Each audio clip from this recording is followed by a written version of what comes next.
In the late 19th century, while European powers scrambled to colonize Africa, one man saw an opportunity to build an empire for himself, not his country. King Leopold II of Belgium, born in 1835, dreamed of greatness. But Belgium was a small nation, and its influence in Europe was limited. Leopold believed that by claiming a colony, he could gain both wealth and glory, at any cost. In 1885, during the Berlin Conference, Leopold convinced world leaders to let him personally control a massive territory in Central Africa. He called it the Congo Free State, presenting it as a humanitarian project, a place to bring progress, Christianity, and civilization to Africa. But behind this noble mask was one of the most brutal regimes the world had ever seen. The Congo was rich in rubber, ivory, and minerals, resources that Leopold exploited through forced labor and violence. Villages were burned, families torn apart, and those who resisted were tortured or killed. The most infamous punishment was the severing of hands.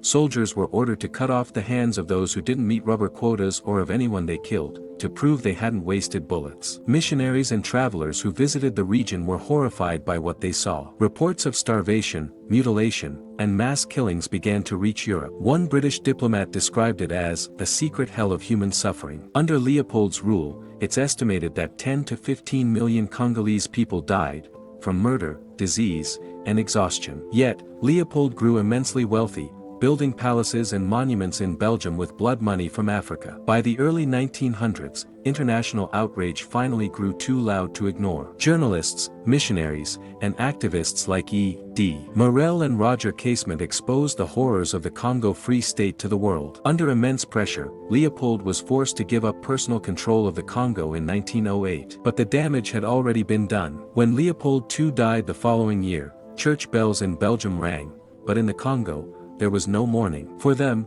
he would forever be remembered as the Butcher of the Congo. Even today, his legacy remains deeply controversial. Some of his statues have been torn down, and his name stands as a chilling reminder of how greed and power can turn a man, and a nation, into monsters.